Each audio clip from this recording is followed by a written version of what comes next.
Welcome to a new Tech Solutions video. Today I will teach you how to have different headings on different pages in Word. So if you want to learn how to do this, stay until the end of the video where I will show you how.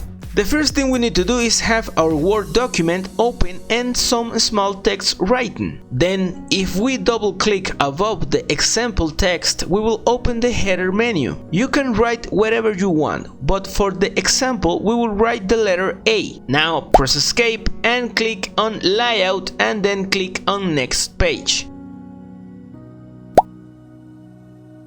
In the document, there will now be two pages with the same header.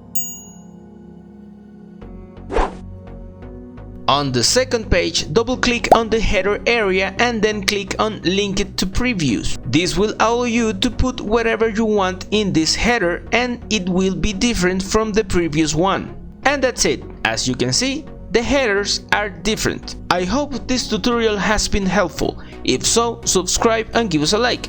I will see you in a next Tech Solutions video.